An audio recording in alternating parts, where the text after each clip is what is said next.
Hello and welcome to another edition of the Center Ring, aka TCR, aka your favorite esports podcast. If you are tuning to this live on Twitch, you will notice there's no open music, there's no sound effects, no production, and I know you have come to expect top level quality and production from us, but the latest Windows update claimed victim to another USB port on my motherboard, and that marks two that I need to mess around with. So it's happened in the Microsoft hates the past. show. Yep, they just know we're coming for them.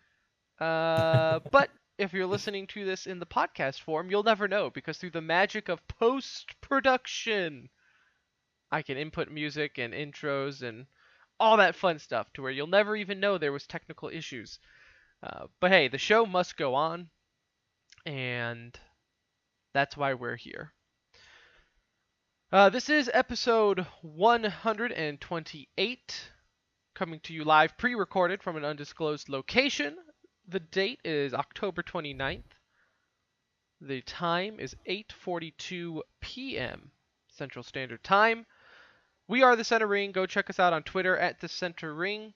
Our website, tcr.gg, has all of our other social media and Discords on there. Good, fun stuff that you can follow us and all that.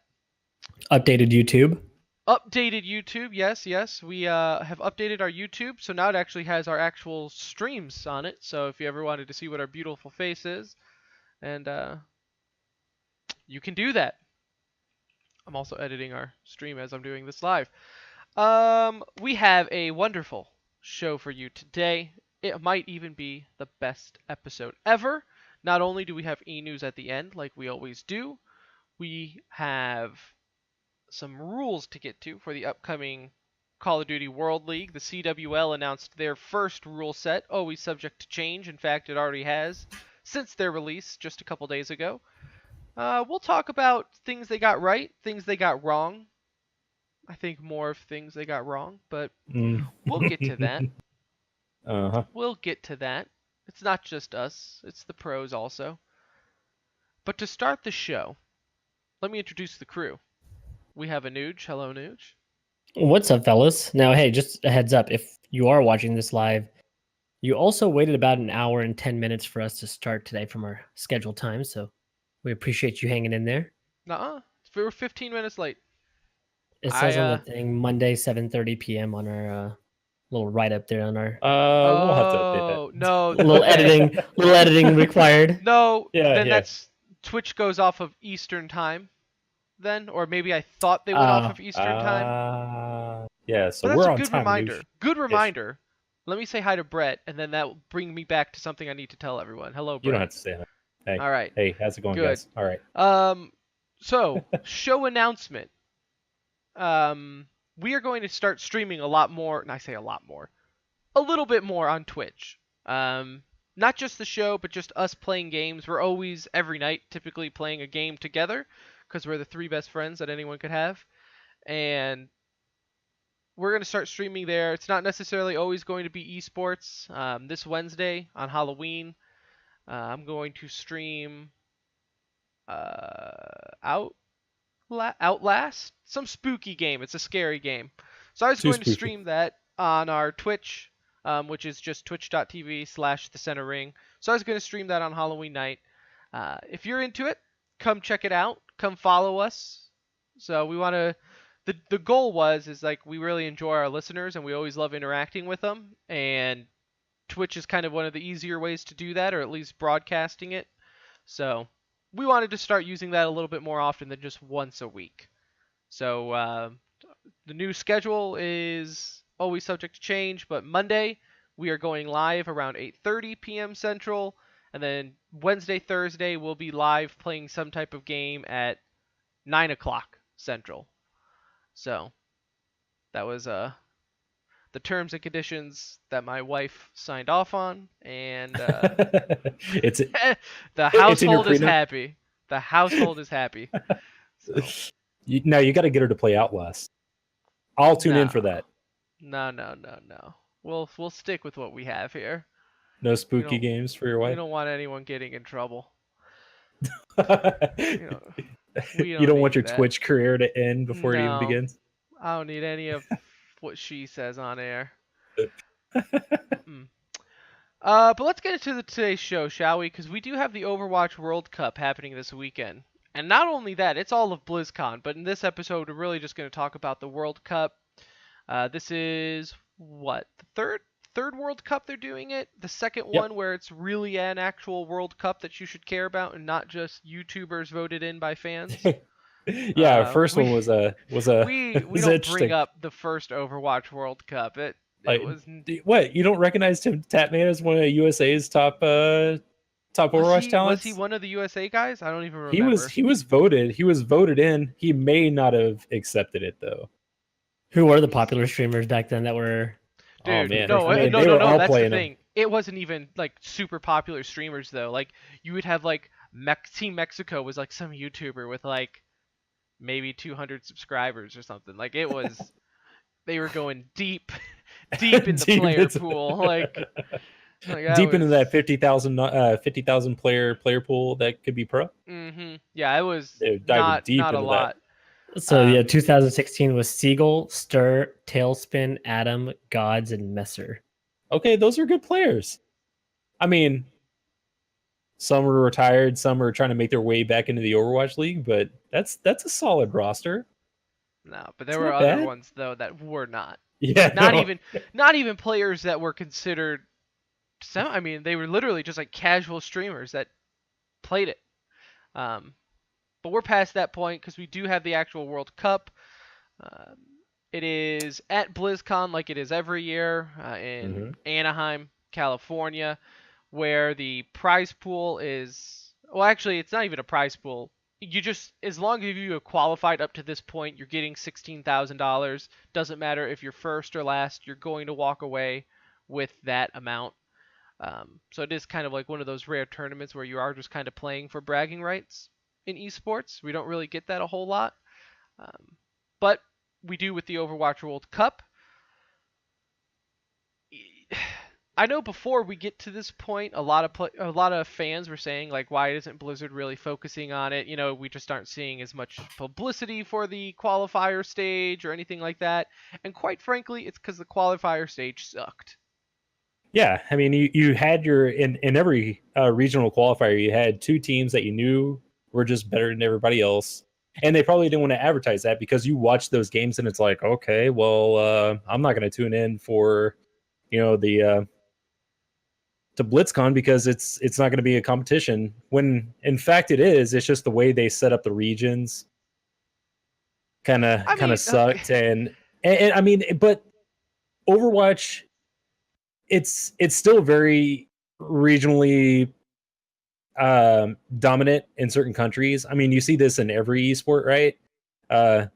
In Counter Strike, you see it. Overwatch, you see it. Yeah, so I mean, they're not an exception, but it's getting better. I feel like it was the regional matches were more watchable than they were last time. all depends, right? All You just depends. Yeah, you know more players this year than you did last year, at least. exactly. More And the league contender helps. teams. And the Overwatch League helps that. So Now, what are some of the teams then, in your opinion, Brett, that we should keep an eye out for here?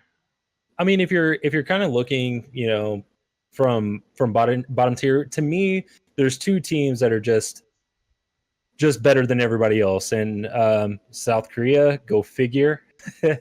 I mean, they only have like world champs on their team, and just the best player pool in the world. I mean, their third team could probably Yeah.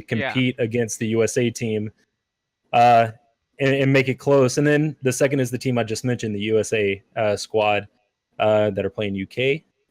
But if you kind of we kind of want to start there at the bottom. You got Finland. Finland, you'll watch and you'll notice they're a team full of Overwatch pros.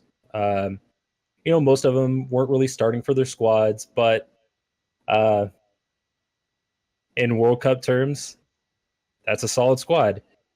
You're not going to really see much. I mean, they're carrying 7 players. One player to kind of keep an eye on. You got Davin there. Davin, he's I believe he's in contenders. He's probably not going to see him a whole lot. I'm interested in watching on. If you're looking at just It, Finland for now, I'm interested in Linkser.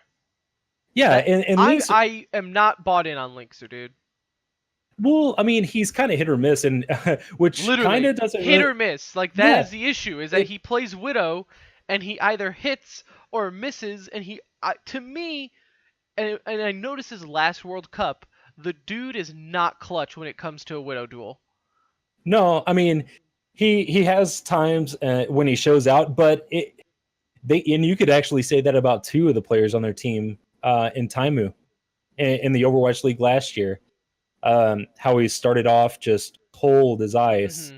and then kind of picked it up there towards the end of the season when they needed him, in stage 4.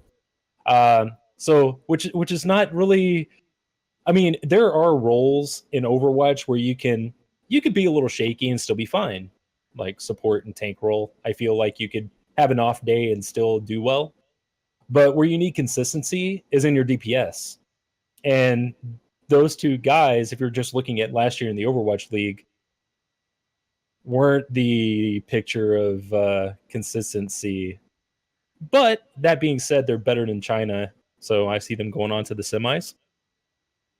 Like I said, one player to look out for on maps like Blizzard World, Hollywood is Davin. He's your lone tracer player. You don't really see Linkser and Taimu playing her a whole lot. So Realistically, just looking at the quarterfinals, though, I mean it's almost like a clear cut on who's going to make semis. You have United States versus UK. US is yeah, going to win that. South Korea versus no, Australia. You're going to see South Korea win, even though Australia played really well in the qualifiers.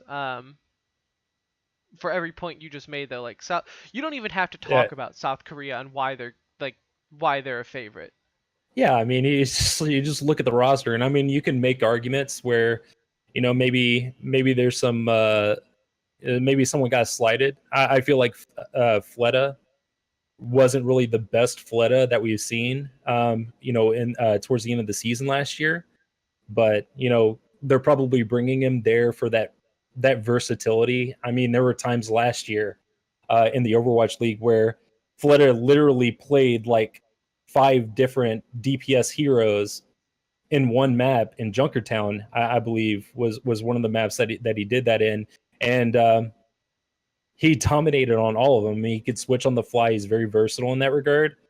Um, so I see him starting there with Carpe being your hit scan badass there. Uh, but yeah, I mean the roster really speaks for itself. I mean, I could talk about South Korea all night long and tell you why they're great, but everyone knows it's just their head and shoulders above everyone else. I think Like if you have I to think they're an look, easy pick for the finals. so the quarters though, yeah, no, Mm-hmm. I agree. It kind of sucks. I think this happened last year. Don't quote me on it, but I'm pretty sure it happened where Don't quote me USA on and South. No, right? Last year it. USA played South Korea in quarters. Yeah, they Quarters, right? did. It wasn't And a now finals match. You're right, Tim. and now US is playing South Korea in And semis. and So it's a shame. it happened 2 years in a row now where you have these top teams and they're going to get Yeah, eliminated early on just with the way it works. Because yeah. then on the bottom half of it, you have China and Finland. Finland's going to most likely get through that. And then Hmm. the interesting one to me is France and Canada. Yeah, I mean, If you had to, that's the most likely one where it could go either way. it's gonna be the most entertaining match on multiple fronts. I mean, from a from a character standpoint, you got everyone's favorite. You got Overwatch's favorite son in XQC playing main tank for Canada. So that's worth tuning in all by itself, right? Just to Yeah, see, like, is he going to be calm? Is he going to kind of take surprised. this? I'm Is he going to more. take? It's a reality show with the kid. Yeah, it really, and it's gonna be his chance though. We've given this guy a million chances, but honestly, this is his shot. This is a shot to show Blizzard, The most the impressive 6 new thing about the teams World that Cup so he's far worth picking up. The most impressive thing about the World Cup so far is XQC hasn't been banned from it yet. No, yeah, I Now mean, he is on his final warning though. he is. No, Like no, no, no. He is on his written warning. as You soon as know. he got signed onto the roster, Blizzard immediately were like, "Dude, one thing happens. Like test Mhm. us. Just test Yeah. us. Like Say you are something on And done." stream again. and Right. yeah, I mean, and and honestly, I want to kill the guy. I really do. Well, not kill him, but I want FBI knocking down my door. But I just want to root against him. But honestly, like I watch him a lot, which is kind of painful sometimes. I do it for the show. You're welcome. Um, but he plays with his Canadian teammates. Like I believe I don't know one person on that team that genuinely doesn't like him. And Do you know one person on the there's team something that would say anything if they didn't? true. No, but to be honest, esports especially these guys, because they're. I mean, I would think that the average age in the Overwatch League is probably like what 20, 21, right?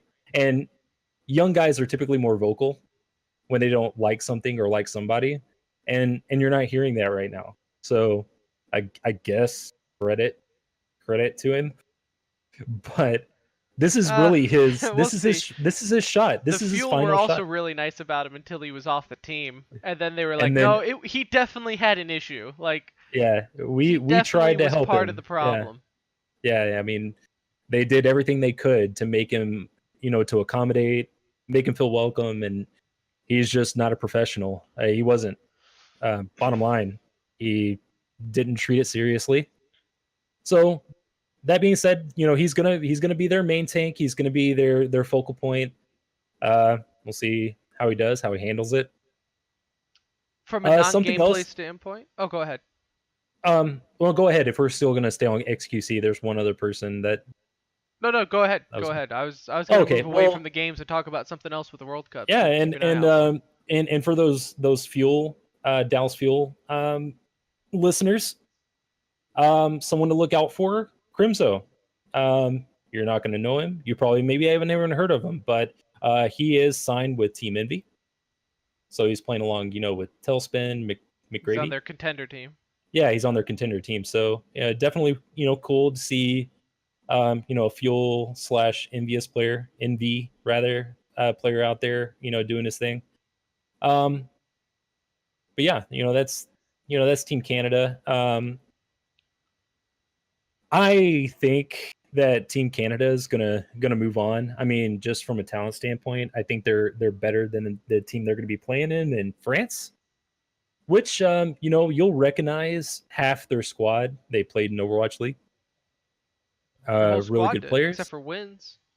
The Well, Nick Goat and Nico Ben didn't. Best. Yeah. They are Uh, now though. yeah. They But play for Paris. oh well, yeah. I mean now, yeah. I mean with the 6 team expansion, Yeah. you're going to see a lot of guys. Even one guy that we didn't mention on Team USA. Well, I guess we'll get to Team USA a little bit later. I'll save that. But you'll recognize guys like AKM and Unco of Dallas Fuel fame. Maybe not fame so much for AKM, more so maybe uh,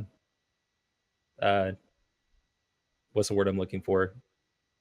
Being notoriously bad. Mm-hmm. uh, they even did a funny video about They it. make jokes about it though. They They poke jokes about fun. it with his If they Genji can play. laugh, we can all laugh. So Yeah, exactly. let's look at Team USA then, because Okay. realistically, not the names that you would expect, right? Like no No. Siegel. Siegel's Mm. done. He doesn't Mhm. want to do it anymore. Um, Yeah, that's and really the big one that's out there. yeah, yeah, that's the That's big one. really I mean, now that I open Captain up the names, America. that's the only name. Yeah, I mean that's But no, I mean it's a big name, right? It's Captain America, Captain Overwatch. Really, everyone knows him. He's the most popular Overwatch streamer, slash former pro whatever you want to call him. But this is USA's best foot, right? These aren't the players that you watch and just maybe outside of Sinatra that just light it up. But you're going to see some guys that you haven't seen before. Well, one guy that you haven't seen before, in Zachary. He's 17, playing in contenders for Fusion University. He turns 18, unlike Sinatra, unfortunately, in year one of the Overwatch League, where he didn't turn 18 until halfway through the season.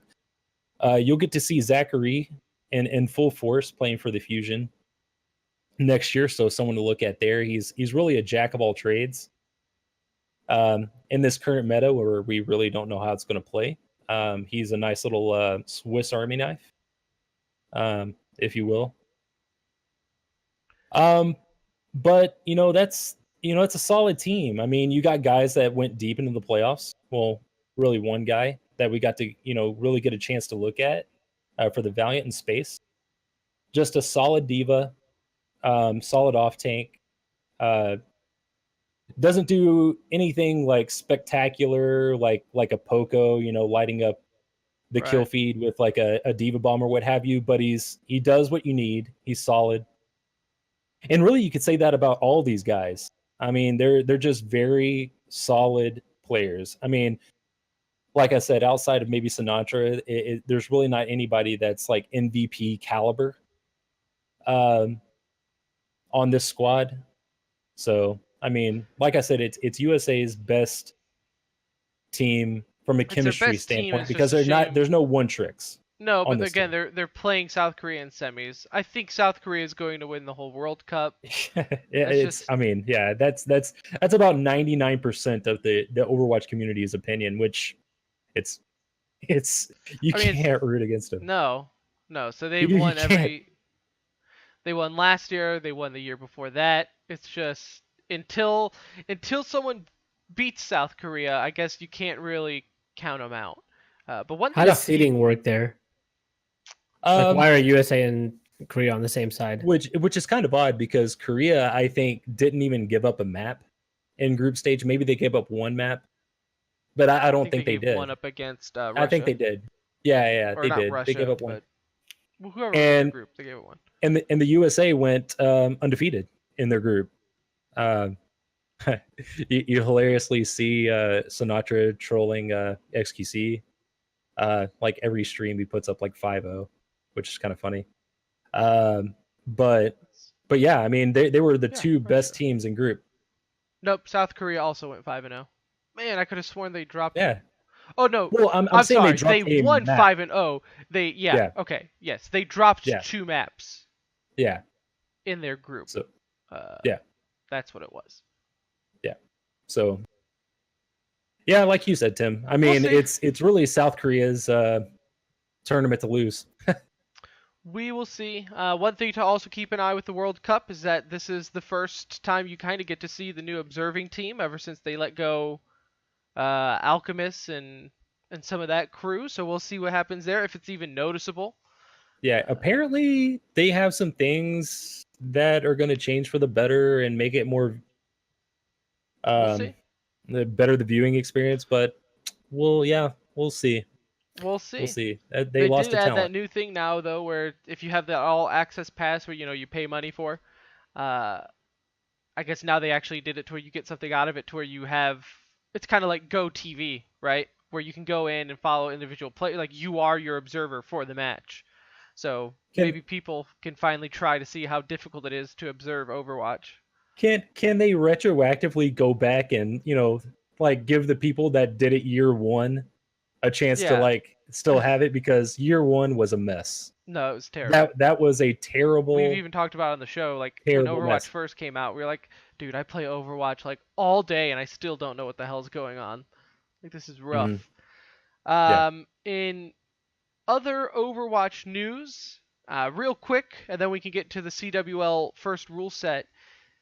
Blizzard, they haven't even officially announced it. This is still rumored, but the amount of chatter that is going on the internet leads me to believe that it's legit, right? Because if it weren't, I would assume Blizzard would have came out immediately and been like, no, not true. But it is rumored that they are going to be making, for lack of a better term, budget cut to the Contender League, where it's pretty much the minor leagues for the Overwatch. Before they had LAN tournaments for the playoffs and finals, they're no longer going to do that. It is a full online league Going down from the finals to the playoffs to regular season, everything is online. Which, say what you I want, kind but of it's consistent, understand. I right? understand that part of it for being online, just because the audience is going to be significantly smaller. You don't see Yeah, that in most other esports anyway. So yeah, what they were doing was kind of above and beyond for a semi-pro league. I don't know if MDL does. They do a LAN finals they for do land. MDL and Counter Yeah, Strike, but Counter Strike's also been around for like 20 years. So there's a slight difference there. But most games, generally academy teams, you very rarely see them other than online. So at least that yeah. one kind of goes in line with what you see. And the difference too is like I really feel like Blizzard has the best intentions, and if they're going to do something, they're not going to do it half-assed. So like when they do a LAN finals for even like a semi-pro team, they want to do it like it is the finals of a pro team. And then I think it's just your cost effectiveness, right? You are not making the same money. I mean, you can look at these viewerships for the contender league teams, and they're only like maybe pushing 10,000 if it's a big team in there. Yeah. Other than that, it's averaging around 1,000, 2,000 viewers. And Blizzard kind of did that to themselves, though. When you're looking at this, they're cutting out the LAN finals. Now only the winners get money.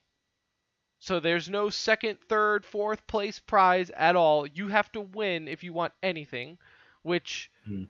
makes it difficult for orgs to justify keeping people around or even people playing you have to Yeah. understand there are no little tournaments anymore for Overwatch. Blizzard Mhm. said, "Nope.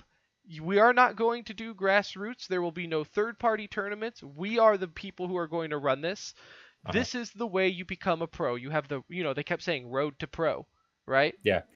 This is how you become a professional Overwatch league. You start in the what do they call it? Like the open, whatever they officially call it, and then you go to contenders, and then you have the chance of really being recruited at that point to a pro team. Contenders is you're Mhm. kind of just there until there's a spot available for you. And with that, they got rid of all third-party tournaments. So now, Mhm. if you're taking away prize money from the contender league, where do these semi-pro guys have to get money? And you Salaries. know, yeah, but his salaries, right? But eventually, it's not going to become cost effective. And you know what this hurts? Like Overwatch are trying to break the mold when it comes to competitive, esports, where they're trying to treat it more like traditional sports. And to me, this hurts because you're looking when you look at Overwatch and the talent pool, you're looking at 16-year-olds, 17-year-olds, 18-year-olds, and it's hard for a 17 or 18-year-old to go to mom and say, "Hey, mom, dad, there's this semi-pro league, right? I don't want to I don't want to do school anymore. I want to quit school. I want to go play there. Uh, the salary kind of sucks, and I only get paid if I If win I a win tournament. it all. Yeah, so it hurts. It hurts that, especially because you're expanding the league, right? Six new teams, or six or eight new teams Hmm. starting in season 2 of the Overwatch League, and so player pools are getting larger. And if you're cutting in that space, the product that we get when the Overwatch League, gets going is not going to be as good as everyone hoped it would be.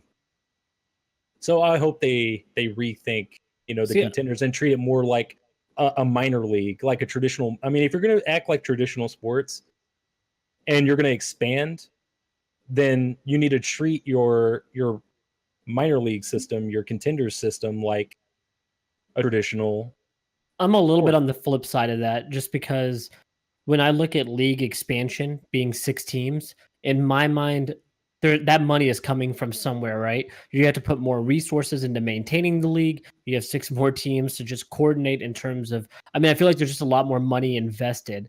The game is still so early in its lifespan. I'm sure a lot of these teams are still getting return on investment, right? It's not like they've Hmm. recouped their 20 Hmm. million from year one, 30 million, whatever they're paying for season two. So these teams are also going to look to cut back on budget and not going to be as willing to support an academy team and pay these guys 80, 90K per person.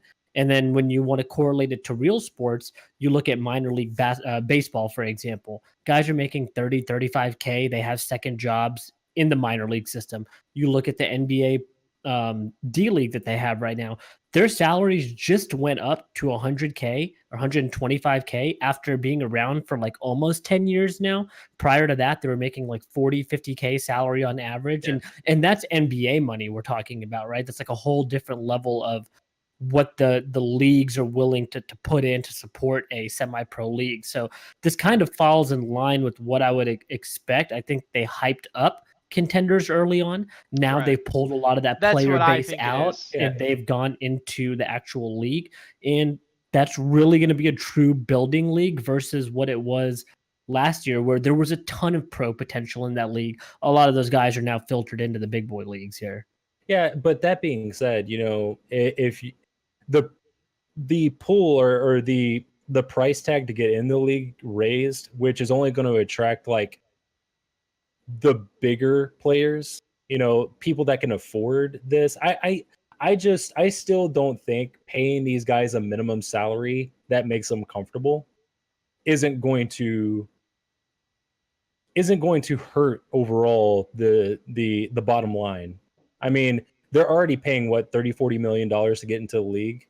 I mean, what is it budgeting like another 500K for your contenders team, right? But a lot in terms of when you're supporting two teams now, like that 500K goes to, not only are they investing in having to buy their spot, right? But then they're creating facilities. They're looking at travel. They're looking at team houses. Like there's so much other money that's going into this outside of the initial investment money that I feel like every dime probably matters right now. I know there's so much hype behind the league, but from a business sense, that startup cost. Yeah, it's still like you're dumping money in before you make it. But they're still developing the league as it's going. I agree with Anuj when it's kind of like they overhyped it so much, and it's what you should, right? It's your first year doing it. You can't go into your first year thinking like with the slogan of like, hey, it's gonna get better, right? Like that, we've learned how that works in esports and just games in general. The gamer and esports community has no forgiveness for a rough start. So I think what you're seeing now is just that kind of correction with the Contenders League and Overwatch. Now, does it suck that you have to win to get any type of prize money? That's pretty rough. It's just not the world we know of esports, right? Where a winner takes all. But we don't know what they're also making salary-wise either, right? Right. But you got to, not all of these teams in the Contenders are tied to a Overwatch League team. Some of these are where those organizations who used to have a team are now playing and just thought, all right, we'll never be in the Overwatch League, but we would love to have a team that can develop players that can go to the Overwatch League. And that's where you're going to see those smaller orgs that just can't keep up with the cost. That's where you're going to see that issue happen. And the smaller orgs are also getting pushed out a little bit, right? Because they reduced the overall region team count size was reduced. I know NA team count has increased, but overall it's a reduction in teams, right? So you won't see a lot of these smaller teams having to pay salaries because they're probably not going to have a team in the academy. It's not financially feasible for them to do it if you don't have an Overwatch League team as well. Right. So maybe the Overwatch League needs to do a better job, because if you're going to treat the contenders and promote it as a road to pro, and you have stories like this coming out where maybe teams are struggling, it's not a good look for your league, right?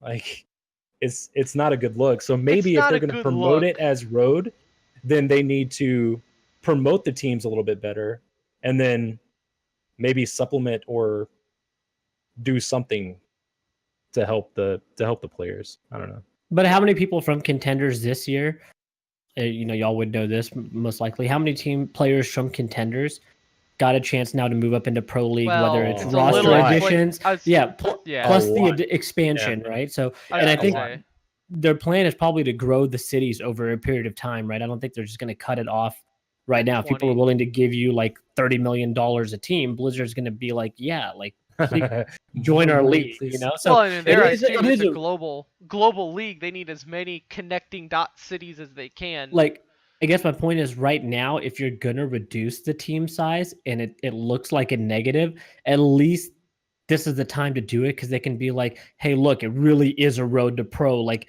30 people from contenders last year are now playing in the Overwatch Pro League, right? And so that's an understatement too. I think yeah, there's going to be more than 30. But whatever the 30, 40, 50, whatever the number ends up being, it's just it's a good way to hedge your bet a little bit if contenders takes a little bit of a hit, but your selling point is, hey, it's still a path to pro because look, 40 players from last year's contenders leagues are now on our pro teams. And look at the pro teams last year in the Overwatch League. I mean, there are playoff teams that if you looked at their roster at the end of the season, and these are playoff teams, if you looked at their roster at the end of the season and then compared that to what it was at the beginning of the season, you'd been like, what?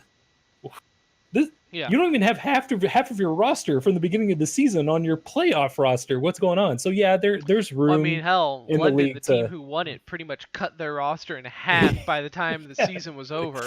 Yeah, I mean, wasn't our local team also same thing with Dallas Fuel I mean, did a lot of shuffling around. They did, yeah. So it, like I said, people are always going to look at this as like, ooh, budget cuts. Just because there's a budget cut doesn't mean there doesn't mean there's financial woes, right? It doesn't mean they weren't making profit off of it. Blizzard's a smart company is I guess my point, and just because they're doing a budget cut here doesn't mean that wasn't profitable or they're just trying to abandon the idea. They're probably just trying to see for the longevity of it, how is this going to work out bigger picture. Yeah. Trying to make it financially feasible long term. Yeah. And yeah. It just sucks, and I will say this, and this goes for any game in esports, I think, you have to have the casual grassroots also playing. So I hope in the future Blizzard just kind of lightens their grip a little bit on third-party tournaments. Just to have, whether it just be like a school tournament here and there or age restriction tournaments or, hey, if you play in the Contenders League, you cannot play in these tournaments, almost make it like third tier tournaments, right? And then that way you can be noticed that way and then get signed to a Contenders League and then signed onto this. There just has to be some grassroots tie to it. I don't think Blizzard can do it all. Right? You cannot have the whole atmosphere of Overwatch, the whole ecosystem under one roof. Just make it last forever. But, because like people always try to compare it to Counter-Strike, and I'm like, anyone and their mother can run a Counter-Strike tournament. So, yeah, shots fired at Counter-Strike. It's a lot easier. No, it's not even shot. I'm just saying it's apples and oranges, right? Trying to compare how Counter-Strike has lasted 20-something years compared to Overwatch in its second pro year. It's like, dude, they're coming in at way different entry points. It's not apples to apples. No. For sure on this. It's very different. Way different, and Blizzard is handling it way different than Valve ever did when, like, I would love to see the first time Valve started getting involved with esports and Counter-Strike from like a serious standpoint. Like to try and being like, we need to try to develop this as an esport or get involved with the competitive scene. I bet you Alchemist would know that.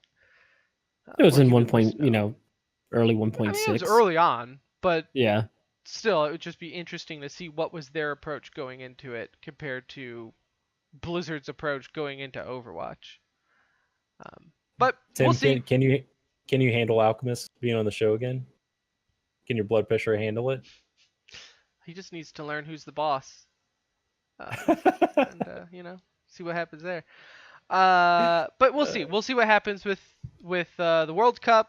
Mainly also going into Overwatch League and Contenders and see how all that plays out. Like I said, nothing's officially came down from Blizzard on any of this. At least last I checked was earlier this afternoon. It was still just all rumors from a couple different people, and probably announced it after BlizzCon. I would assume they don't want to. They don't want that mix that in mid BlizzCon. Maybe it's at BlizzCon. Sense. Maybe like on the stage, and we are going to cut the budget.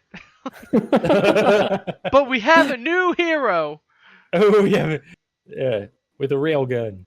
Yeah. That's And not a a tank. net. Oh, I died a little bit on the inside when I saw that, but we'll see. We'll see. One thing though that is official is the first rule set for the upcoming CWL.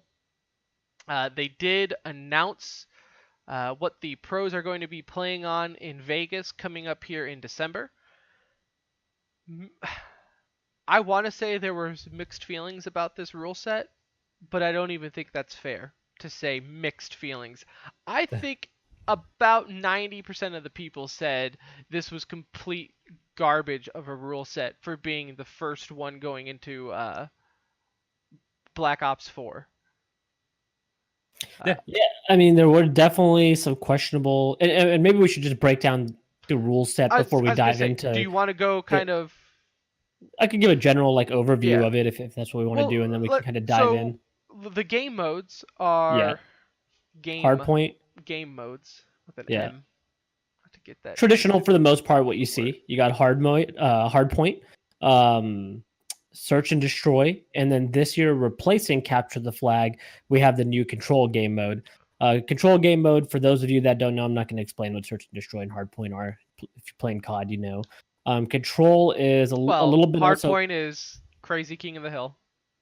Yeah, And It, Search and Destroy is Counter Strike. yeah, easy enough, There right? you go. Where control is kind of a mix of search and destroy and team deathmatch in a way. Control, you have two bomb sites, A and B site. Objective is to plant or control. I say bomb sites; they're actually control points. Your objective is either to defend the control point or obviously attack it. But to go along with it, each team also has a combined total of 25 lives. So you can win the match by either taking the control points or eliminating the other team's lives completely. So that's replacing capture the flag, which I like the game mode. Me too. Excited to see that one added in. Yeah. I know we've all got a chance to play it quite a bit. So, thoughts on the game modes? I go ahead, Tim. I don't like capture, or I'm sorry, I don't like control. I have been a fan. I've always loved capture the flag in any game. I think it's an amazing. It is like playground rules. You played capture the flag on the playground. I love seeing it. I love seeing it because you can have comebacks, right? I think of even in last year for World War II, you had some of the crazy games where it'd be like a team would be down by 2 or 3 caps, and then the other team would come back and get 4 and win the game. You had huge momentum swings there. I'm not I'll a tell you fan what of control, but I will say a disclaimer. Obviously, we have never played on pro settings, so I will hold off on that. I might not like control because of all the crap that's flying around that can kill me before I even have a chance to move. Yeah. So I'm a fan of the control map because I feel like there's enough cat and mouse, mind games, in-game strategy that can be played like over putting more players at A because you think there's going to be an A hit initially, or having your kind of middle guy roam back and forth between A and B, and there's some fights going on there. I feel like there's enough strategy involved to make it interesting where it doesn't feel like just a team deathmatch. Mm-hmm. So I mean, I'm looking forward to it. To piggyback off of what Tim was talking about, when it comes to capture the flag, I love the game mode myself. We had a lot of fun with it in World War II and in previous iterations of COD. The reason, at least I feel in this particular game, that would be a really tough game mode to watch at a pro level is rotations. The speed of this game, if you haven't played it, the speed of this game is really, really fast. I mean, the movement is incredible. To get from one side of the map to the other is very quick, especially with players like Ruin who have their grappling hook and things of that sort. You can really cross across the map fairly quickly. So in a game mode like capture the flag, it would be so hard to get that flag from one point to the other because the way the spawn points are currently, before they hopefully adjust them at some point, the spawn points are terrible. I mean, and I think that would. It's like the spawn rotates on a hair. I mean, it's milliseconds to get across. I feel like it's maybe 3 seconds you can cross from one side of the map to the other, and that makes it really tough for a game mode like capture the flag. I think there's a fear that that could get pretty ugly. They don't even have it in the game, I don't think, right? Do No, they have capture the flag? no, I don't think they do, which was kind of confusing on why people were saying that they wanted it, but like they have And the maybe it's in first the individual make it. ones. We haven't played it if it's there. So, but yeah, the speed of the game is totally different compared to like a World War II type game. So this will be an interesting change. Again, with CWL rule set, they're known to make changes. So if something comes across incredibly bad or there's a pure hatred for it, hopefully they listen Well, and they've do what already needs to get added a done. map too. Um, Hacienda has been yeah, added they as a they added hardpoint Hacienda map. to Hardpoint, so instantly already, like I said, this was just announced what 3 days ago, and they've already added a pool based or a map in the pool based off of feedback. So they do listen. Um, like I said, I think I'm going to hold my thoughts on what if Control is going to work out, just because I understand what I am playing in a game with 5 other random people against 6 other random people or whatever it is Yeah. in is it 5-on-5, I guess. Yeah, Uh, it's what I'm doing is going to be completely different on how the pros make it entertaining. exactly. So, and Yeah. even from that standpoint of even playing on a competitive playlist with a team and everything. So, Yeah. um, Control could be a lot of fun. It's just Yeah. we'll see. I think it's going to play slower. Like Yeah, all the control maps that I've played, and just my, people just go random go go multiplayer, go go. it's just go go go go go, right. And in pro, I feel like It there's going to is. be more like poke, and It's it's more just going to long be slower. range gunfights. You generally don't have the Yeah. dude running around with double sogs, getting all over the If place. you're that guy, by the way, We hate you. we hate you. We actually You're do. a terrible person. I think But yeah, it will you're allow bad. too for a lot of executions, right? Which is something as an esports fan, I think everyone loves to see. Like think about how exciting it is to see a site retake in Counter Strike, right? Well, in Control, you're going to have that opportunity like 5 or 6 times in one game for a team to take over A, and then the other team trying to push it back to get retake it, and then back and forth, back and forth. I think it will pretty be easy strategy. It's like, hey, throw a 9 bang, drop your shield, and go. What well. else do you got to do? And that leads us on to the actual game modes. I don't want to get into the maps for each game No, mode. no. Just Look it know up that if there you are care. different maps for each game mode. It's not one like standard Right. set of maps. The maps are different per game mode. Timers, obviously, All different the as yeah, all well. the little timers, there's Yeah. suicide penalty, all that's there. You can look that up. I don't really care about that because I don't think any of that really is. Uh, The fun stuff. Let's go to specialist. And yes, there's only one ban currently. The only ban which right is now not is the one I Nomad. thought was going to happen. It's a good one still, I It think, is. but So it's not the only. I think we all believed it shouldn't have been the only one. no. So if you've played Call of Duty, or even if you watched it on stream, go watch.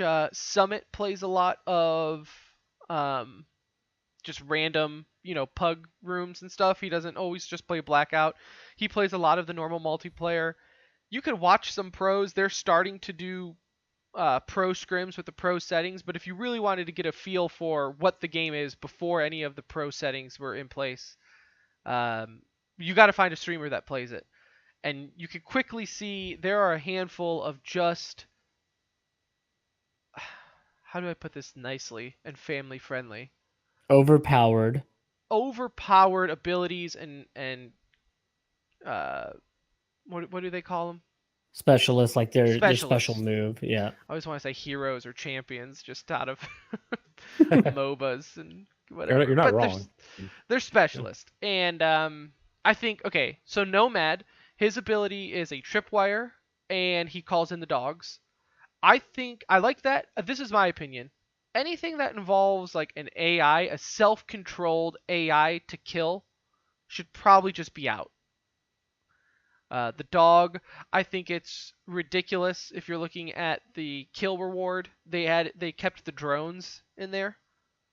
The 2 or 3 fighter pilot drones that take 0 actual player ability and they will just I was watching They can Clayster. zone out a whole area. Yeah, I was watching Clayster. I was watching E United do a scrim the other day, and they seriously lost a hardpoint game because the drones pretty much flew and bunkered the entire team into this building, and they could not leave the building because the drones just had every door and window on lockdown. And like you could tell they were like, what are we supposed to do here? We poke out to kill the drones, we get shot by the players. You go out to get the players, but then the drones will shoot you, and you can't do anything until they just time out, which is forever. If they even time out, I don't even know if they do. They do. It's just like the specialist abilities, and I feel the what do they call them? Like The kill specials or streaks. kill streaks. They're like really overpowered in this game in general. Taking down whether it be a tactical helicopter, taking down the drones, taking down the shield that is dropped from, I forgot which character it is now. I'm drawing a blank, but they like have even the barbed wire. It's like an incredible amount of damage that these things take to get down. I mean, you're talking about emptying. Shooting, it takes like 2 clips if you're the only one shooting at it. And the problem is most pros don't play with the secondary weapon. They fully equipped out like a primary and run like scavenger or something to pick up ammo if they need it, or pick up a gun off of somebody that they've killed. So when you start looking at some of these abilities that empty 2 or 3 of your clips to get down, you're out of ammo pretty much at that point. And so surprised they didn't add more on there. I think the biggest one being Ajax. If you're going to keep Ajax and you're going to keep the 9 bang, which you can't take away, like, they could have taken away a specialist equipment piece, maybe if they wanted to. But Ajax puts this shield down in the game, and picture it as a tactical shield for those of you that don't know, like just a straight up SWAT tactical shield that the player bunkers down behind, and it gives them an automatic pistol.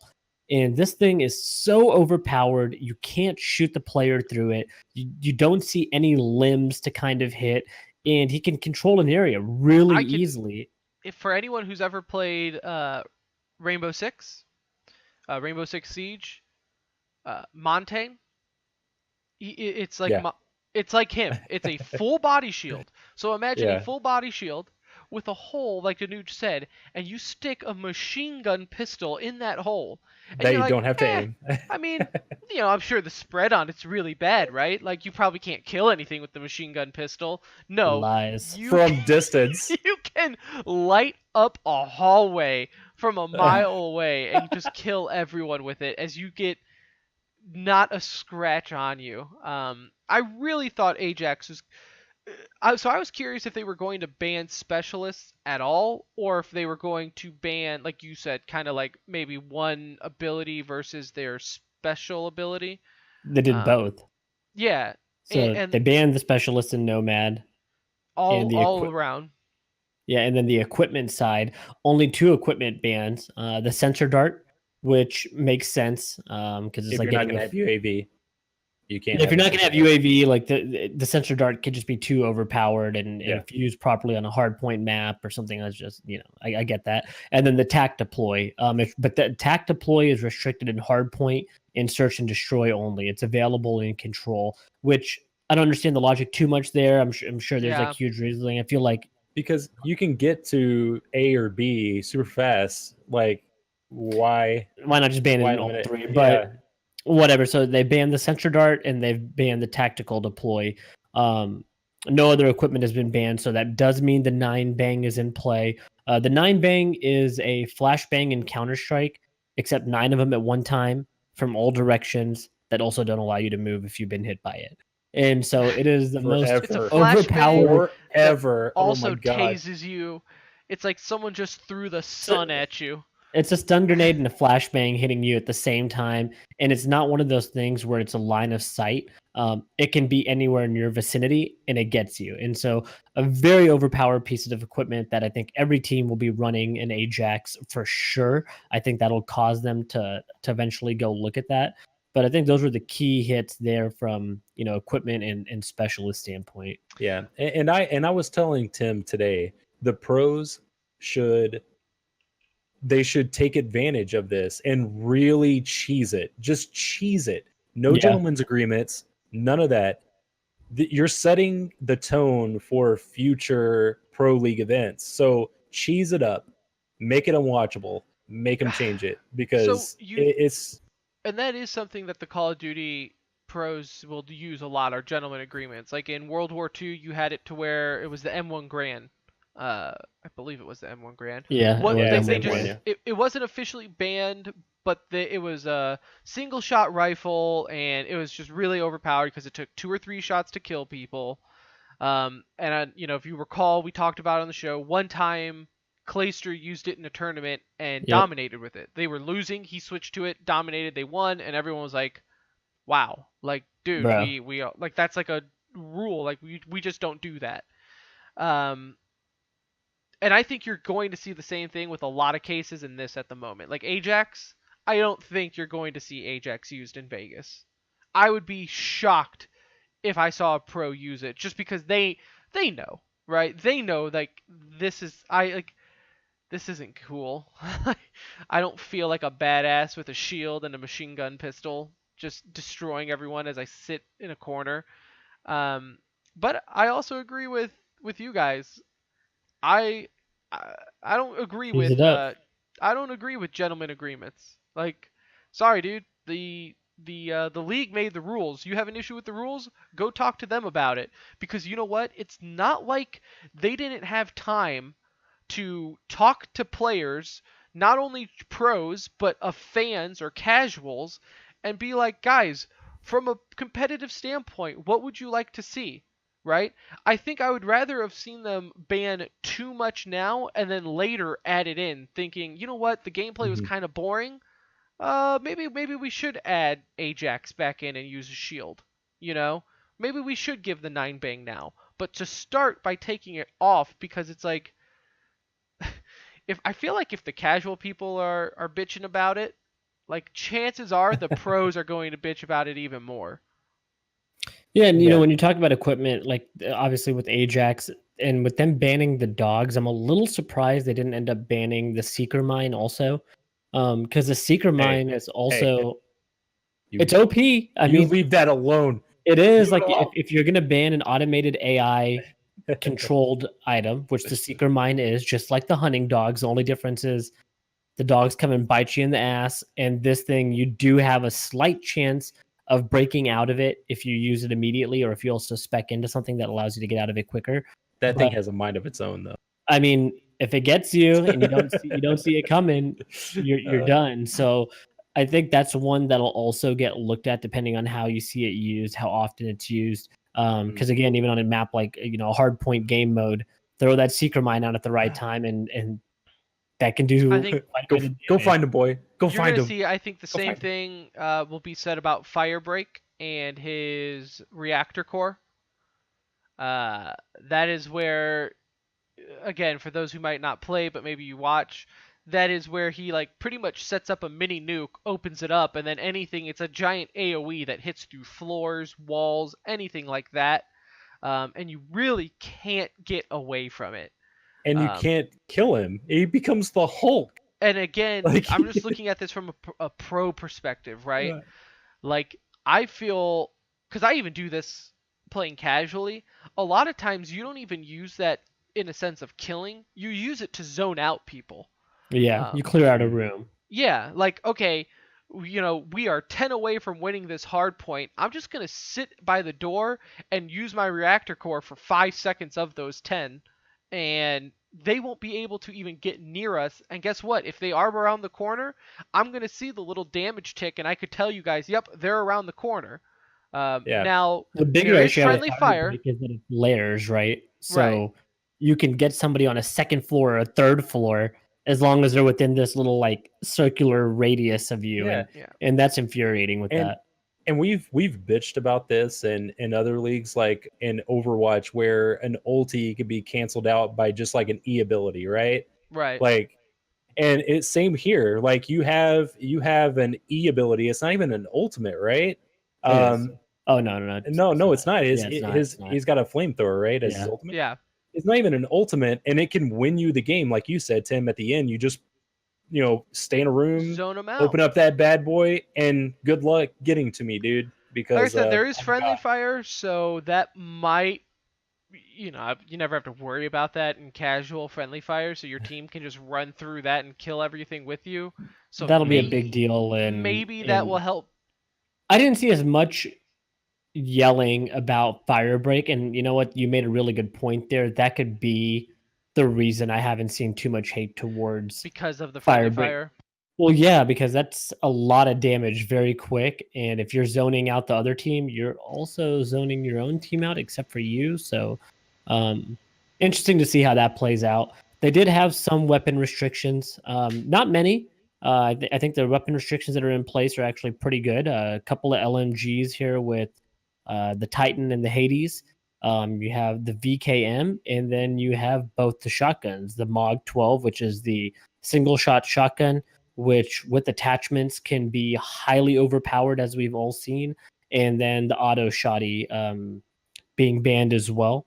There is a temporary ban in place for the rocket launchers, but that's only until they fix a damage reduction on them. Right now, the damage to UAVs or choppers and all that is the same damage you output to players, so really overpowered. So what they're doing is they're going to reduce the damage of rocket launchers to players, but they do want to keep them in game, they said, because of the ability to use it as a counter to equipment. And so they are going to keep it in for that reason, but it's a temporary restriction at the moment until they solve that. But from a weapon standpoint, I actually don't have any problems with it here.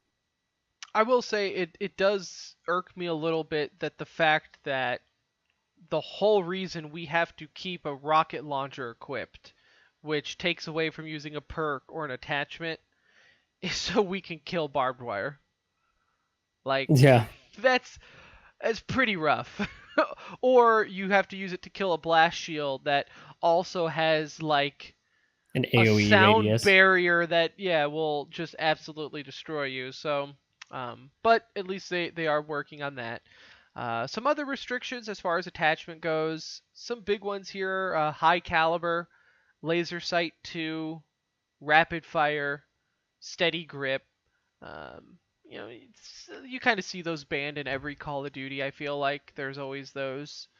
Optics, which is the fast look. Perks though, one was Gung Ho, which Is one of my favorites. I was gonna say. I guess I always use these rules to see like, all right, how big of a bitch do I play? And then I see Gung Ho, and I'm like, damn it! It's like I liked that one. I thought that was a really good one. They keep the perks though pretty standard. They want you to run like just a quicker movement speed. Yeah. And then like the ability to see like, you know, damaging items through walls and some of that stuff they keep in there. But these are fairly common ones for them to take off. Now, steady grip, is that like the short grip where they have grip 1 and grip 2 that people use on the ICR? I think that's so. different than steady grip, isn't it? In steady grip, the other shoulder grip, there's 2 shoulder grips. There's a stock, and then I think there's like I don't think that's grip 1 and grip 2. I'm surprised that they kept grip 2, to be honest. Like, there is no recoil. Grip reduces recoil during hip fire. Okay, yeah, so it is grip 1 and grip 2. So yeah, so that's pretty interesting because right now in the pro scene, watching just them doing their you know cash tournament things. Yeah, cash tournaments that they do. The most used weapon right now is the ICR with grip 1 and grip 2. So now that they've taken that out, I'm really curious to see where people turn to. I think you'll see guns like the Maddox come into play, Rampart. There are a handful of other guns, but I'm curious to see how that changes that because you've seen a pretty consistent following of ICR, grip 1, grip 2, and then the third one can kind of be interchanged with whatever, which you can't even have now because there's no operator mod that you can add on. Or primary mod, I should say. But yeah, I mean, those are fairly standard wildcards, overkill, primary and secondary mods not allowed. What you would expect.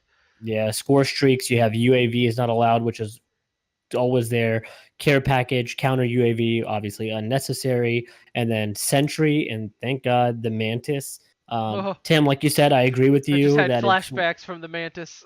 Oh my gosh, the Mantis is so deadly. I mean, it's incredible. It's just a walking little drone that kills everything. Again, I am surprised, like Tim mentioned earlier, that the drones are not taken out when you take out something Yeah. like the How Mantis. are those allowed in the Mantis? Like, it's to your point where it was like, uh, their logic doesn't line up all the time here, right? Like, oh, okay, I see why you would ban this, but then you kept this. Like, why? Now, the What was their Mantis can be reasoning? player operated. The drones cannot be player No. operated, right? Right. So maybe there's that thought process there. But again, I But even think, then, my counter to that is you can't play your character and the Mantis at the same time. So at least with the Mantis being player operated, there is one dude just sitting around, not actually trying to yeah, capture anything, right? he's just So standing there. with the drones I mean, it's just you hit it and leave it, right? And then on the gear side, it's just the acoustic sensor. The armor, Acoustic dude. sensor. So the armor Wow. they left in because it is a big deal not to have stim as your perk. Is that Um, why they didn't want it only being stim? Like well, they because were they didn't get rid of FMJ, which does more damage to armor. So they left FMJ in there. So if you are going to go armor, there is a counter to it. I think anything that has a counter should be allowed, right? If you can yeah. counter it, then you need to play smart. And it might not be the way you like to play, but hey, the game has a counter available to you. So armor, I think, has a huge drawback is there is a counter to it, and you get rid of stim shot. And stim shot is so vital. I would be shocked if not everybody You know ran what? stim shot. Now that you say this, though, I do kind of like this idea. And you know what? If there are any pros listening, you can use this strat. Just give TCR the credit. Call it TCR. The TCR strat. So you are correct. The stim pack is so valuable. You're gonna start with that every game. So meaning a lot of people probably aren't using Full Metal Jacket right off the start. You are Switch to on it. you are on control, right? And you got to push a point so all your team switches to their armor setup class to push in, knowing that you're going to have the advantage because none of them have Full Metal Jacket on. You push it in for that first offensive push, and then you can get in with that extra bit of health. And then switch over. And then Yeah, you I can mean, switch there's back. I mean, it again, adds a little bit more of a play style of like, all right, guys, we got to push in. We need that initial oomph, right? Got to be able to take that initial hit. So let's switch to this. None of them are using Full Metal Jacket. We can take advantage of this.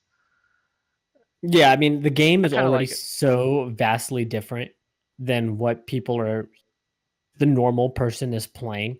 So at least some of these things are still in there. Obviously, the game is just going to look so different than what people are used to seeing, though, which is always the case with COD, with the Right. pro league scene. But again, guys, these are all subject to changes. So if you don't like something right now, bear They'll with it. A change. I tournament or mean, two goes they do by. It's change. Like I said, my beef to that is why are we waiting till the first official event for CWL to see if they need to make changes, right? yeah. Like we knew that we all know We that Ajax is going to be eventually taken out. So are Oh, there no. not like are there They even did if have a you conversation with players, so a lot of them voiced it on Twitter because a lot of them did get hit up, saying like, how do y'all not have a voice in this? And they said there was conversations back and forth. Now, obviously, they didn't listen to everything, but it does seem like they clearly talk to their community more than a game like Counter Strike, where we know they don't ask anybody anything. Very evident in things like the R8. are you sure though? How do we know Simple didn't want the Negev to be cheaper? Right? No, but We you know never what I'm saying. asked Like them like that. in Counter Strike, they don't ask at all. I mean, they don't even Right. talk to the top tier pros. There was conversation in this case. Again, the fact that this is an ongoing rule set, it does suck for some of these first tournaments, and the fact that these games only have a 1 year lifespan, you want them to get it right from the start. But hopefully, by the second tournament, you see. I think the biggest things is you ban Ajax, you ban Toric, Right. and you ban Nomad. All three of those operators are out. I know that cuts away from 3 out of your 8 or 9 operators or whatever the total number is, but I think those two changes will drastically help people's at least thought process on this. Along with the map pool, I think even that'll change a little bit, but I think Ajax and Torque being allowed were the two biggest shockers that everybody like took Yeah. away from. And I will say this: I don't want the map pool to change a whole lot, though. I know people were complaining. Some people on Reddit were saying that there were too many maps, which, in my opinion, that's never That's a possible. yeah. You can never have too many maps to pick from. Like, let me introduce you to this game called Counter-Strike and a map called Cobblestone. You know, like you And can this is never the same have too many amount. maps. It's the same amount Yeah. as Counter Strike in that sense. They're roughly running about 7 maps in the pro scene. They alter between 7 maps depending on the game mode. So the map pool I think is fine. I think you take Gridlock out. I think Gridlock is like the worst map in the game. Which one's Um, that? Is that the one with the bus in the yeah, it's the middle? beta That's the one map. with the buses out. Yeah, the Yeah. bus in the Yeah, middle, that's and not a good map. The like one. Yeah, that's not a good map. that map That's is not one. just god awful. I don't understand the logic behind that map. So personally, I would like to see that one taken out. But yeah, again, I'm okay with the map pool. I prefer there to be 7, 8 maps in play. It keeps variety there, and um, no no big issues with it. I don't Now, think there's any other major changes other than obviously, if you don't know, one thing that they are friendly fire adding. being enabled. Yeah, friendly fire is huge, obviously. I will say this also that they are coming out with its own playlist. So I mean, if you're like, oh well, it doesn't matter, I won't ever get to play these game rules. No, they are coming out with a competitive game list where it is exactly what the pros are playing on. So I can tell you right now, that's what I will be playing on all the Yep. time. Um, Well, league play will become available in December for everybody mhm. online, so you'll have a league play I rotation. really do want to get a TCR community night going. And I think it would be a lot of fun with Call of Duty because we can just get so many games in at once. Yeah. Let's switch it up. I think everyone's kind of the equal footing. Um, and we'll argue on which team has to take Brett. So we can do that. Come on, man. Anuj. Come on, step up for me. We had a good game in control. There were Yeah. moments where, in fact, in the play of the game, which I had the play of the game in that game, you see Brett save my ass mid play of the game as a dude's coming around a corner, and all you see is the blood splatter on my screen because Nice. Brett put him down. So Brett, I was appreciative of that. Oh Thank you yeah, very yeah. I much. got your back, man. All right. One thing that I will commend them for with Search and Destroy that we forgot to mention is the silent plant. So Yeah, how and does this that was work? So this was huge because the maps were so small that pretty much in Search and Destroy, you knew immediately where they were planting because the second they started, you could hear it from across the map and you could get there. Yeah. Um, Now it's just the bomb just doesn't make a noise when getting planted. Okay, so that's an automatic thing. It's not like you have to perk into something to do a silent plant. It's just always a silent plant. Yeah, it's where I was like it that here? because the Silent plant takes plant enabled. That's like a setting for Search and Destroy. Silent plant enabled. because isn't it like naturally like 3 or 4 seconds anyway already to plant It's a or long something? plant. So like we mentioned earlier, just getting across maps is so quick. If you're already halfway across and you hear that bomb plant, you can get there and stop that plant pretty quick Mhm. from happening. Yeah, So- you're 2 grapples away. and they give you plenty of time to get a chance to defuse. So Yeah. I'm okay with that being the case. Even in Counter Strike, it's silent to an extent. It's like the first second and a half feels silent, That's and then all it you starts get. making that. Yeah. Yeah. So I don't know. I'm excited to see. Like I said, it's one of those things where you don't really know until you see pros play because they just think a different way, right? When you're constantly scrimming and playing with a full group of a team as one and call outs and everything, the game plays completely different. I know a lot of people complain about the SMGs. Well, yeah, it's annoying when it's just 6 random dudes just playing around in a team deathmatch server, holding down W and never looking back, but I think if we all decided to slow down and then you pull out your assault rifles and hit them from afar, then it probably isn't that big a deal. So we'll see what happens with Vegas. That will be the first tournament we get to see. I think that's December 7th, if I'm remembering correctly off the top of my head. Ooh, that's the same day Smash Ultimate comes out. So, ooh, that's bad planning on their part. W Vegas. Is it December? Got it. Thanks. It is Thank you. December. It's December. It starts Christmas Day, I think. Christmas. No, Day. December 12th. No, Oh, December follow. 7th. December 8th. It is now. December 7th through the 9th. Well, I guess I'll have it on in the background as I'm playing Smash. So Yeah. we'll get to watch it there. Let's get into some e-news, shall we? There was a little bit that happened here. In Counter-Strike, Kiyoshima is filling in with Cloud9 at the Blast Pro Series in Copenhagen. So I guess we'll see how this one goes. The answer. We'll see. Yeah, Cloud9's gone maybe. full European leftovers, so every time I Definitely tell not the answer for this situation. every time I'm like, man, I just wish they would stop going with these European leftovers. Oh, let's get another European leftover and throw it on the team. Like, Oh, One more stop it! in. Stop Stop. it! What else do you have here? Epicenter wrapped up this weekend. Good finals matchup. Actually, I'm sorry. It was Blast Pro Series, not Epicenter, right? No, it was Epicenter. It was Epicenter. Epicenter. Epicenter, yeah, Yeah. Epicenter. Notes I don't are know why I wrong. said. I think I wrote Blast Pro in You the bo- notes. yeah, Is what's you wrote it. confusing me. Yeah. So Epicenter was this weekend. You had Navi and FaZe in the finals. There were a lot of top teams in this tournament. I mean, Liquid and all these guys were in there as well. FaZe topped Navi, played really well. This is the best FaZe has looked. I mean, honestly, in the last like 4 or 5 months, I feel they looked really strong in this tournament all the way through.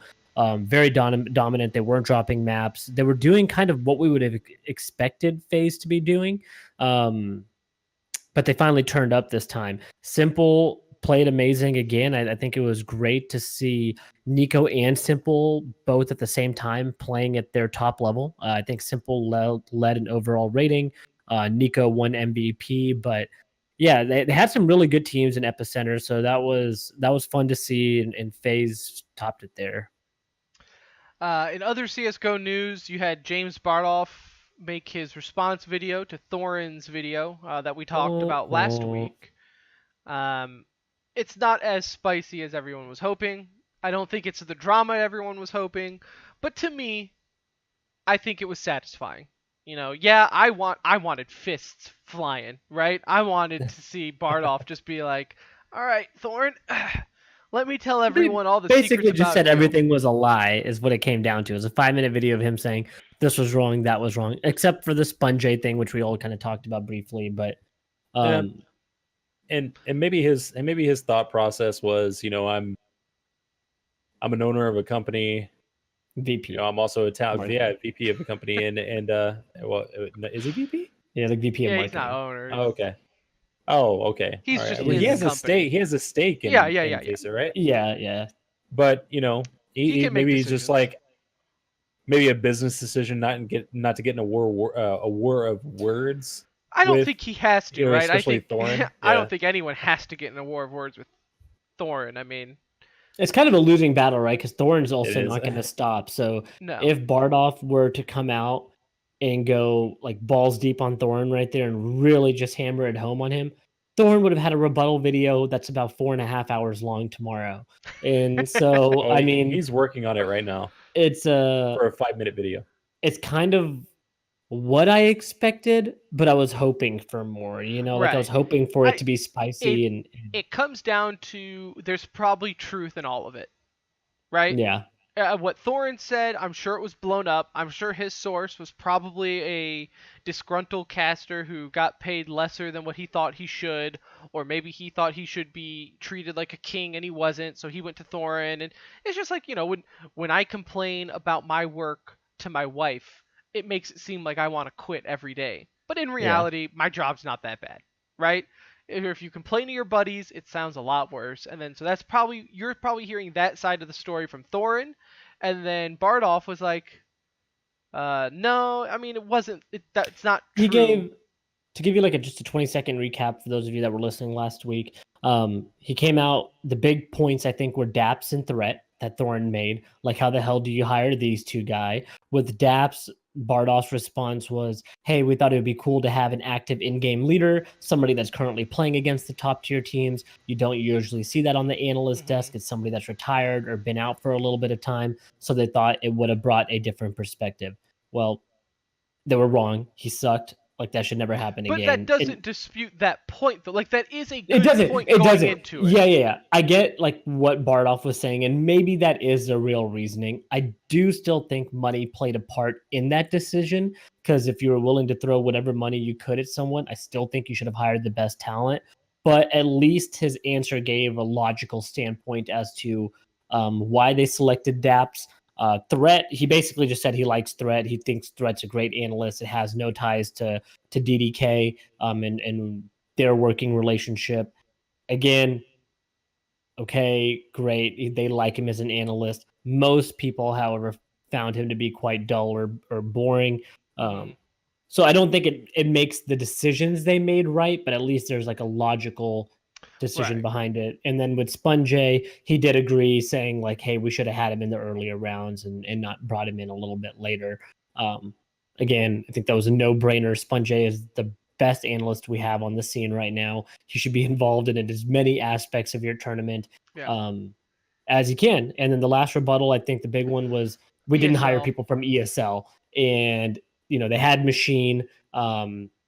He mentioned another name that I'm drawing a blank on right now, but he's like, look, we did hire some ESL employees. It's not like we were holding a grudge or And I agree with sticking it that to because them. his point even Yeah. too was like, why would not hiring ESL people like prove anything to ESL? Like that's not hurting ESL any by No. not hiring them.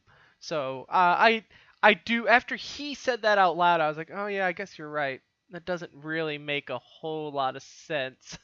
Like, why would you do that? But yeah, I think Yeah. a lot of it was just a money factor, and they cheaped out.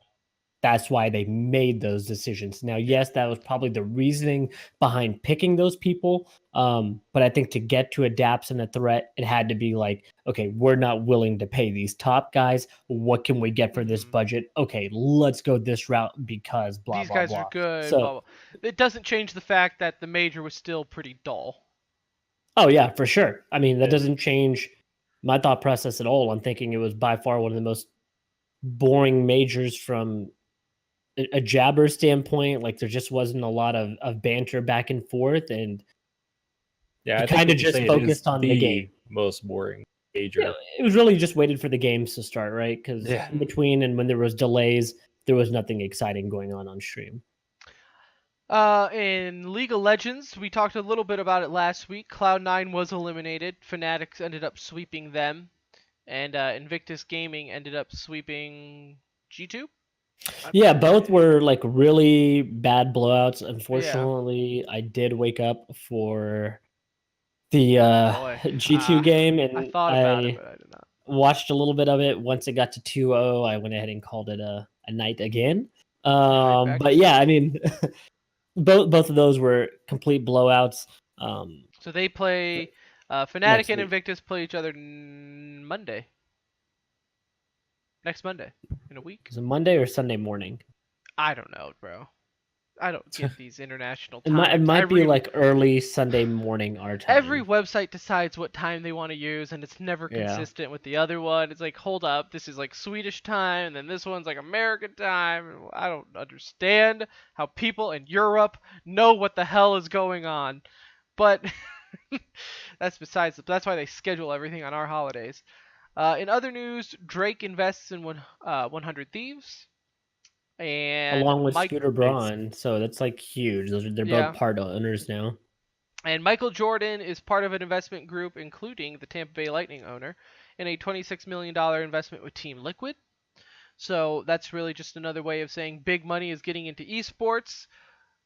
Curious to see what happens, considering we just saw Optic kind of take it in the shorts from blowing up, right? We just said it like 3 episodes ago that there was so much money coming into esports that all these projections were thrown out, and then it kind of slowed down, and then it's kind of like, ooh, like we're still growing, but dude, we cannot bounce You back. have to be run more like a company now, right? So like a business, companies like Optic and these guys, and you saw Envious kind of do the same thing last year, is getting the right people in place, not overspending where you don't have to, but the money is there. So for those of you that were worrying about looking at Optic, I mean, Fortnite just got a $1.25 billion investment from, I think, like 4 separate investor groups combined, 4 or 5 different investor groups.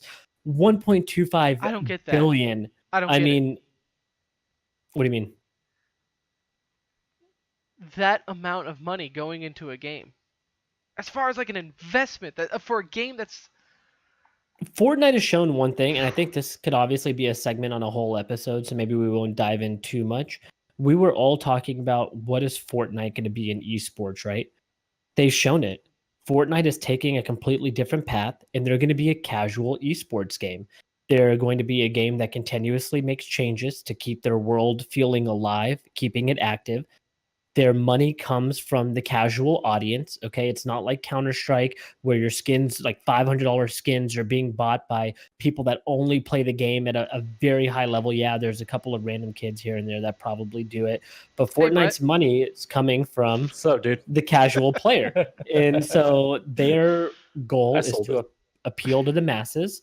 And their money is going to go in that direction. They're going to host these huge tournaments where the payouts are insane.